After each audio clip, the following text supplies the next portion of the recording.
Hello students, आपका स्वागत है हमारे चैनल पे। और आज हम स्टार्ट करते जा रहे हैं क्लास 11 अकाउंटेंसी का चैप्टर फर्स्ट, जिसका नाम है इंट्रोडक्शन टू अकाउंटिंग।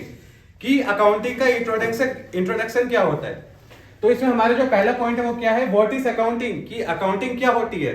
तो अकाउंटिंग जो होती है वो एक लैंग्वेज होती है। किसकी लैंग्वेज होती है? बिजनेस की। ठीक है, इतना आप जान चुके हो। तो आगे बढ़ते हैं, क्या है, कैसे वो अकाउंटिंग बिजनेस ऑफ लैंग्वेज कैसे बनेगी, मैं आपको बताता हूं। जैसे XYZ लिमिटेड है, वो क्या कर रही है, परचेस कर रही है मशीनरी को, सीधी बात है, ट्रांजैक्शन हो रही है। और जैसे XYZ लिमिटेड है, वो क्या करती है, गुड्स सेल करती है। तो जो गुड्स सेल करेगी, मैन्युफैक्चर करेगी तो सेल करेगी। जो मैन्युफैक्चर करेगी उसके लिए उसको क्या चाहिए, रॉ मटेरियल्स चाहिए। तो वो भी क्या करेगी, ट्रांजैक्शन हो रही है उसमें उसकी। जैसे XYZ लिमिटेड है, जो गुड्स बनाएंगे, एम्प्लॉयज होंगे उसके, उनको सैलरी देगी। तो ये सब क्या है, ये ट्रांजैक्शन हो रही है उसकी। तो ये सब क्या है, एक तरीके से लैंग्वेज है किसकी, बिजनेस की। अकाउंटिंग हो रही है, अकाउंटिंग जो होती है लैंग्वेज ऑफ द बिजनेस होती है। ठीक है, फिर नेक्स्ट पॉइंट हमारा क्या है, मीनिंग ऑफ अकाउंटिंग, कि अकाउंटिंग का मीनिंग क्या होता है। तो आप पहले हम मीनिंग पढ़ लेते हैं, क्या है इसमें।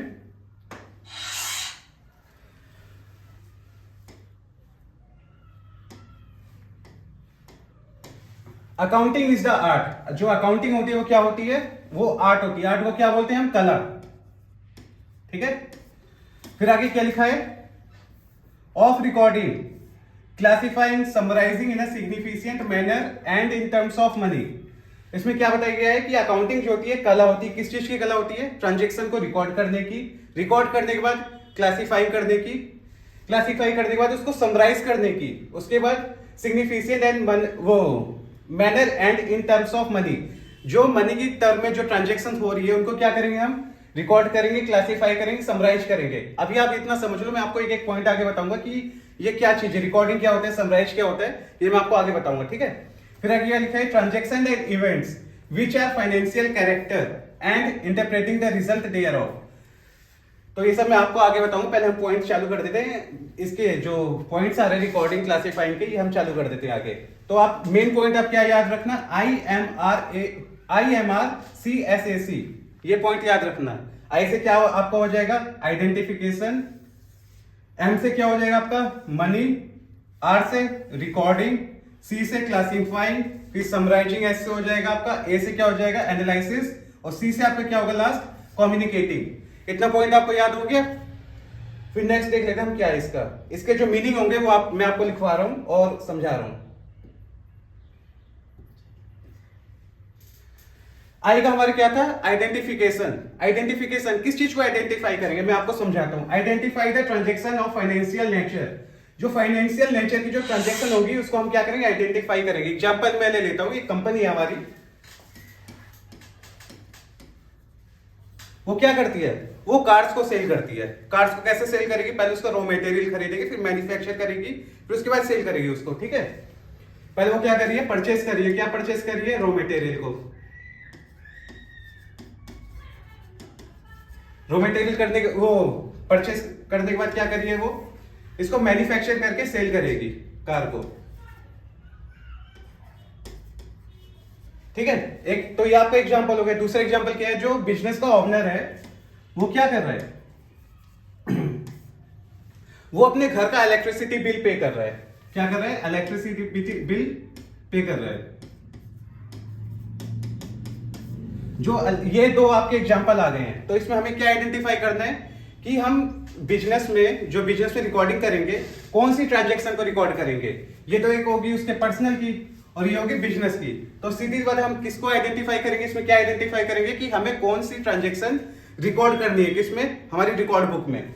तो सीधी सी बात है, बिजनेस ट्रांजैक्शन कौन सी हो रही है, जो कंपनी वाली हो रही है, कि कंपनी में कार्स का हम रॉ मटेरियल खरीद रहे हैं, फिर मैन्युफैक्चर करके उसको सेल कर रहे हैं। तो आइडेंटिफाई का मतलब यही होता है, जो आपकी ट्रांजैक्शन आ रही है तो उसको आइडेंटिफाई करना है कि कौन सा हमें रिकॉर्ड करना है, कौन से नहीं करनी है। ठीक है, ये पॉइंट आपका क्लियर हो गया। इसके बाद क्या है आपका, measuring the identified transaction in the terms of money. तो मैं एक और एग्जांपल आपको दे रहा हूं। ये जो रॉ मटेरियल हम खरीद रहे हैं, तो ये कितने अमाउंट का होगा, 1 लाख रुपए का। 1 लाख रुपीज का ये अमाउंट है इसका, इतने सामान हम खरीद रहे हैं।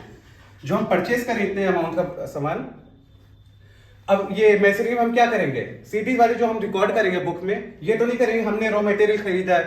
अमाउंट में हमें कुछ तो दिखाना पड़ेगा, कितने अमाउंट हमने खरीदे हैं। तो हम क्या करेंगे उसमें मॉनेटरी वैल्यू, जो हमारी मनी की टर्म में जो वैल्यू आ रही है उसको रिकॉर्ड करेंगे। इसमें हम क्या रिकॉर्ड करेंगे, 1 लाख रुपए का हमने क्या करा है, सामान परचेस किया है। ठीक है, इतना समझ गए आप। आइडेंटिफाई मतलब क्या होता है कि ट्रांजेक्शन जो आपकी आएगी सामने, कौन सी रिकॉर्ड करनी है आपको रिकॉर्ड बुक में, कौन सी नहीं करनी है, उसको आइडेंटिफाई करेंगे। फिर सेकंड में क्या है, जो ट्रांजेक्शन हमारी आई है तो उसमें जो मनी की टर्म में जो वैल्यू है उसको रिकॉर्ड करेंगे। ठीक है, थर्ड हमारा क्या है, रिकॉर्डिंग, कि इस चीज को रिकॉर्ड करना, जो हमारी ट्रांजेक्शन हो रही है आइडेंटिफाई करने के बाद, फिर मनी की टर्म में मेजर करने के बाद उसको हम रिकॉर्ड करेंगे। किस में रिकॉर्ड करते हैं, हमारी रिकॉर्ड बुक में, उसका नाम क्या है, जर्नल। ठीक है, ये चीज कर देना, हम इसे जर्नल में रिकॉर्ड करेंगे। और जर्नल में क्यों रिकॉर्ड करते हैं, क्योंकि इसमें सीक्वेंस वाइज डेट के साथ हमारी क्या होगी, ट्रांजेक्शन रिकॉर्ड होगी। जैसे 1 अप्रैल को हमने कोई ट्रांजेक्शन किया है, परचेस किया हमने सामान, या फिर 2 अप्रैल को किया, ये ट्रांजेक्शन आपकी क्या आएगी, एक साथ आप निकालोगे वाउचर्स तो उसमें आगे पीछे होंगे। तो जर्नल में हम क्या करेंगे, डेट वाइज हम उसे सीक्वेंस वाइज रिकॉर्ड करेंगे। ठीक है, नेक्स्ट पॉइंट हम देख लेते हैं इसके बाद क्या है, classifying them into the ledger. जो हमने ट्रांजेक्शन आइडेंटिफाई करने के बाद मेजर किया है, मेजर करने के बाद क्या किया, रिकॉर्ड किया है जर्नल में, तो उसको हम क्या करेंगे, लेजर में क्लासिफाई करेंगे। मतलब मैं आपको एग्जांपल के साथ समझा दे रहा हूं, वैसे आपको समझ नहीं आएगा। इसको ये जान लेते हैं, लेजर में रिकॉर्ड करेंगे, क्लासिफाई करेंगे। और क्लासिफाई कैसे करेंगे, हमारी जैसे मंथ में, ईयर में परचेस की एंट्री हो रही है 50, ठीक है, 50 एंट्री हो रही है, टोटल अमाउंट जा रहा है हमारा 1 लाख के करीब। हमने जो सामान खरीदा 1 लाख का खरीदा है। एग्जाम्पल पे आप ले लीजिए,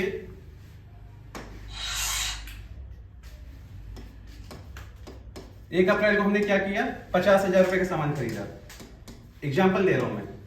और हमने वो बीच में क्या किया, 2 अप्रैल को सेल कर दिया, कितने का सामान, 40,000 रुपए का। फिर 5 अप्रैल को हमने क्या किया, फिर से वो 50,000 रुपए का सामान खरीद लिया। ठीक है, और वो 7 अप्रैल को क्या किया हमने,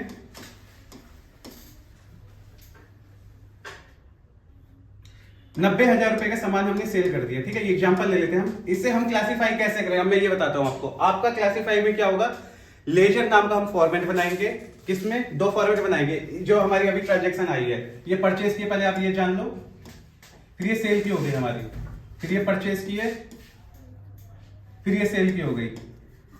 ठीक है, पहले हमने क्या किया, जैसे हम परचेस का जो फॉर्मूला हम बनाएंगे, फॉर्मेट जो बनाएंगे, उसमें क्या करेंगे, परचेस की एंट्री करेंगे, परचेस अकाउंट, और डेट लिख देंगे 1 अप्रैल परचेस अकाउंट लेजर में, फिर 50,000 उसमें एंटर कर देंगे।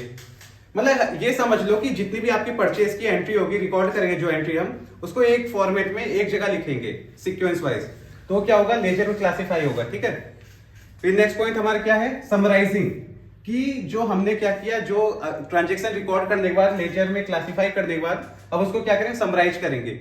जैसे हमारा परचेस में आ गया है, पहले से मैं रफ कर देता हूं, इरेज कर दे रहा हूं। टोटल परचेस में हमारा आ गया कितना, 1 लाख रुपए।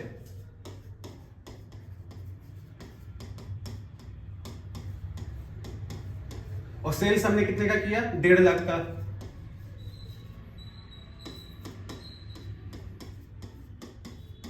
मतलब इसमें हमें यह बताना है कि हमने जो अकाउंटिंग में हमने जो ट्रांजेक्शन रिकॉर्ड की है और जो क्लासिफाई की है, तो क्लासिफाई में लेजर में कितना अमाउंट टोटल आ रहा है वो हम ट्रायल बैलेंस में दिखाएंगे। परचेस का जैसे हमारा 1 लाख रुपए आ गया है और सेल्स का कितना आ गया, 1.5 लाख रुपए, तो हम इसमें क्या करेंगे, लेजर वो ट्रायल बैलेंस में इसको पोस्ट करेंगे, रिकॉर्ड करेंगे। ठीक है, समराइज हमेशा किसमें होती है, ट्रायल बैलेंस में, ये ध्यान रखना आप सब।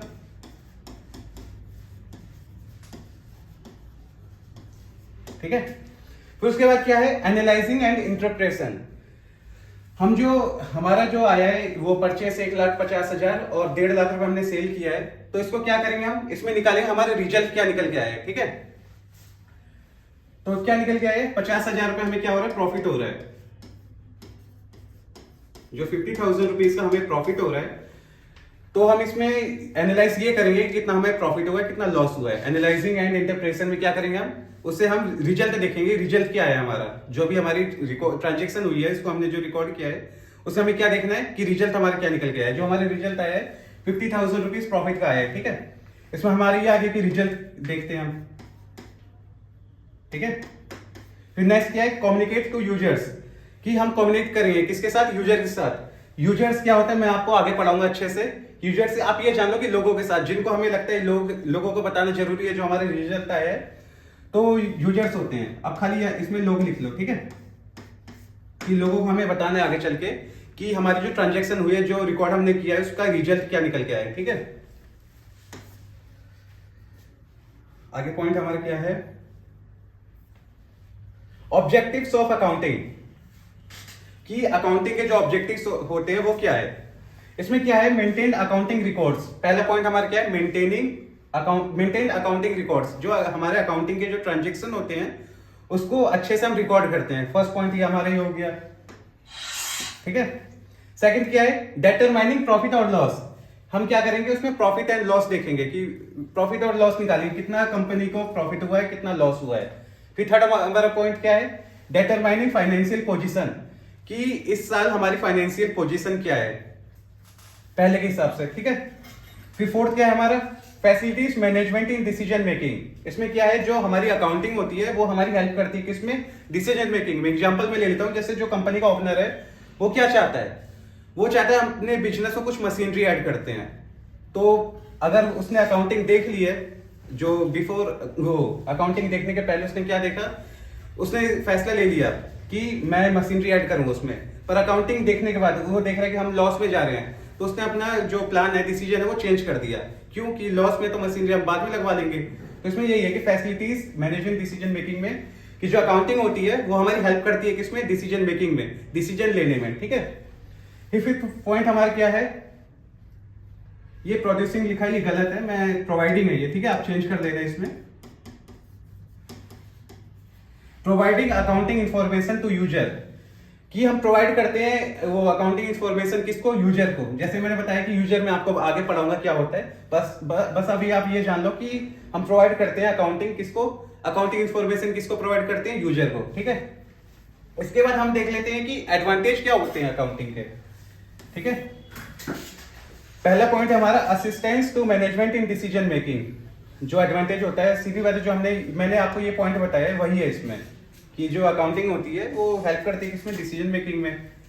प्रॉफिट एंड लॉस इसमें भी आ गया, कि एडवांटेज जो होते हैं हमारे, प्रॉफिट लॉस निकल के आता है इसमें अकाउंटिंग करने से। Financial position of the business, ये हमें पता चलता है कि फाइनेंशियल पोजीशन क्या है इस साल हमारी। फिर क्या, हेल्प इन सिस्टमैटिक रिकॉर्ड, कि ये हेल्प करती है किसमें, सिस्टमैटिक रिकॉर्ड करने में। ठीक है, फिफ्थ पॉइंट क्या है, एविडेंस इन कोर्ट। ये हमारा नया पॉइंट है, आप इसे अच्छे से समझ लेना कि एविडेंस इन कोर्ट, जो हमारी अकाउंटिंग होती है कोर्ट में किस काम आती है एविडेंस के रूप में। जैसे इनका केस, अगर कोई पर्सन है अगर बिजनेस के खिलाफ केस कर देता है, तो जो अकाउंटिंग ट्रांजेक्शन होती है, जो अकाउंटिंग रिकॉर्ड्स होते हैं, वो हमारे एविडेंस के रूप में कोर्ट में काम आ सकते हैं। ये भी आप जान लेना। ठीक है, सिक्स पॉइंट हमारे क्या है, फैसिलिटेट्स लोन, कि जो हमारी अकाउंटिंग होती है, अगर हमें बैंक से लोन लेना है, ठीक है, हमें अगर वो लोन की जरूरत है, तो हम क्या कर सकते हैं, हम अपनी अकाउंटिंग दिखा के बैंक से लोन भी ले सकते हैं। तो आप यहां पे लिख लेना बैंक लोन। ठीक है, बस इतना लिख लेना अभी। फिर नेक्स्ट पॉइंट हमारा क्या है, लिमिटेशंस ऑफ अकाउंटिंग, की अकाउंटिंग की लिमिटेशंस क्या होता है। अगर एडवांटेज है तो लिमिटेशंस भी होंगे, तो ये भी आप जान लो। जो अकाउंटिंग होती है फुली एग्जैक्ट नहीं होती है। जो अकाउंटिंग होती है सिर्फ अनुमान के भरोसे रहती है। अगर हमें अकाउंटिंग करनी है तो सीधी बात है, फ्यूचर में हम बजट वगैरह बना के चलेंगे या फिर कुछ भी बना के चलेंगे, तो उसमें फुली एग्जैक्ट नहीं होती है, वो एस्टिमेशन होती है। ठीक है, आप लिख लेना उसमें।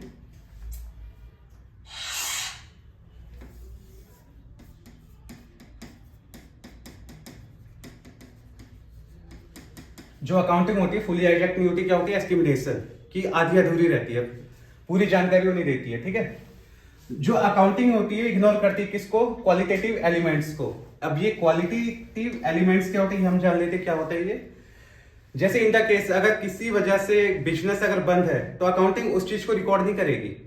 ठीक है, अगर ईयर में 2 या 3 दिन अगर बिजनेस बंद है अगर, तो अकाउंटिंग उस चीज को इग्नोर करेगी, उसको रिकॉर्ड नहीं करेगी, हाँ 3 दिन वो बिजनेस बंद है। दूसरा एग्जांपल ले लेता हूं कि हमारे जो वर्कर हैं, 2 वर्कर में आपस में लड़ाई हो गई है, तो मामला जो है कोर्ट तक चला गया है। तो उसमें क्या करते हैं, उसमें क्वालिटी एलिमेंट्स क्या होती है, 3 दिन अगर बिजनेस बंद है तो अकाउंट उसमें क्या होगा, जो बंद है हमारा बिजनेस 3 दिन के लिए, तो अकाउंटिंग में उसकी एंट्री नहीं करेगी, हाँ 3 दिन हमारा बिजनेस बंद है। क्यों अकाउंटिंग में हमेशा क्या होता है, हम सिर्फ मनी की टर्म में जितनी भी ट्रांजेक्शन होती है उन्हें रिकॉर्ड करते हैं, ठीक है। फिर थर्ड पॉइंट हमारे क्या है, accounting ignores price level changes. जो अकाउंटिंग होती है इग्नोर करती है प्राइस लेवल चेंजेस पे। अगर जैसे हमने कोई मशीनरी खरीदी है, 2 साल पहले उसका प्राइस था कितना, 3 लाख रुपए, अगर उसी मशीन का प्राइस अगर अभी इस समय हो गया है 2.5 लाख रुपए, तो अकाउंटिंग उसे इग्नोर करती है, ठीक है। इतना समझ गया, प्राइस लेवल चेंजेस होते हैं अकाउंटिंग में। फिर नेक्स्ट क्या हमारे विंडो ड्रेसिंग। जो अकाउंटिंग होती है विंडो ड्रेसिंग होती है। वो क्यों होती है मैं ये आपको बता देता हूँ। वो मैनिपुलेट करती है किसको, सो हाइयर प्रॉफिट को। जो अकाउंटिंग होती है हाइयर प्रॉफिट दिखाने के लिए मैनिपुलेट होती है। वो कैसे होती है, वो हमेशा यूजर को हाइयर प्रॉफिट दिखाती है, ठीक है। ये जान लेना बस इतना। ये आगे जानेंगे पार्ट 2 में। आज के लिए बस इतना ही। आपसे हम मिलते हैं इसके नेक्स्ट पार्ट में।